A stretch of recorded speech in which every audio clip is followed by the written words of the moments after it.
What's up everyone, welcome to today's video. Welcome to the Video Game Fight School channel. Thank you very much for tuning in. So the question, what would happen to Suicide Squad now that Jamie and Stefan Hill have both left Rocksteady, or at least are both going to be leaving at the end of the year? The question is actually a very important one because this is a game that it seemed like both of them had spearheaded as the studio heads, and now that they're leaving, it appears to me that there might be a few things to pay very close attention to. So reports right now are saying that they're going to be leaving at the end of the year. And one other thing is the game is nearly finished. Now, the game being nearly finished is quite the most arbitrary term I've heard, because as much as we want to talk about, games being finished, you also have to take into consideration that that could be a span of 12 months, in some cases even 24 months before a game that is nearly finished comes out. And the reason I say this is not because I'm trying to be alarmist. I just want to point out the reality. And, if you maybe think about, say, the first time that we got to see one of the newly released Warner Brothers games, a superhero game, was in the DC Fandom event of 2020.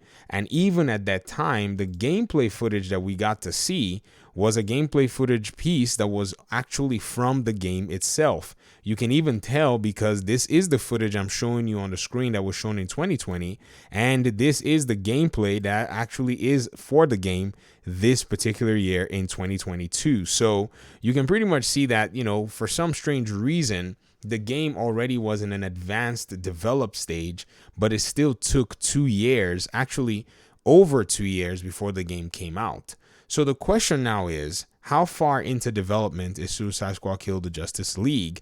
And when they say nearly finished, does that mean an entire year? Maybe we're looking at next fall. Does that mean something along the lines of maybe summer to kind of commemorate when they released their last video game, which was Batman Arkham Knight in June? And so these are all pertinent questions that we are, in a sense, going to be looking, very closely at. Now, there are speculators out there, and speculations usually sometimes would rise from maybe some potential aspects of, a lot of things that have happened in the past, or maybe a future direction that some people may be looking forward to. I don't know if many of you know, but Stefan Hill said in 2014 that the studio seemed to have been done with making Batman games. And this was pretty much in an interview where he stated that, and they wanted to move on to another project. But since then, after the release of Batman Arkham Knight, this studio has not made any video game yet, and we've been hearing only rumors of canceled projects. Then David Zaslav, the new head of Warner Media, has now come in, and there had been talks that it seemed like he was looking to move the game development studios, back to games that look like and played like the Arkham games because they were very successful. And I think this is something that maybe some people are speculating that may have caused perhaps possible creative differences. It also could be that, maybe Stefan and Jamie don't want to necessarily be sitting there when Suicide Squad comes out. Because for those of you who may or may not know, this game, for whatever it is you want to call it, it has all of the markers of the very, very not so favorite game style that superhero gamers, cannot deal with. And that is pretty much the live service, structure. But I'm not calling it a live service game. I'm just saying it looks like it has a live service structure. I don't want to conclude anything until the game finally shows what's going on.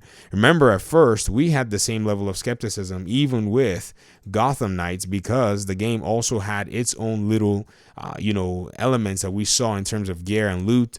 But apparently, the game is not a live service game. So I'm just going to say that that's basically a celebration for gamers at large, that Gotham Knights is not a live service game, I guess. Because for some, they've already proposed that, it seemed like Gotham Knights had some elements of live service in it, but this was probably something that was taken away. So I'm keeping an eye out on this game, and I'm sure most of you are, and stay tuned here on the Video Game Fight School channel. I'll try my best to continue to pick out as much news as I possibly can. We're going to look at maybe even things as detailed as the canon, as the comics, just to be able to be very much more certain as to how this game is pulling from the literature, the available storylines out there. And in regard to gameplay, I think we've already gotten to see a little bit of gameplay in the trailers. They even have an official gameplay trailer. If you want to watch that, it does have some of these elements. In fact, I think this is what it is playing on the screen here for you guys. So that way you can pretty much get some sort of a feel for what the game might look like. It's going to be a shooter, a lot of emphasis on the shooting, but it seems like it's also going to have a melee aspect. You can already see it from some of the skills that are being showcased by, the different Suicide Squad members.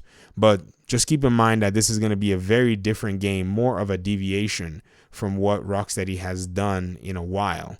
So thanks so much for watching the video. I appreciate you guys' time and audience, and hopefully we'll talk pretty soon in another one. Peace out.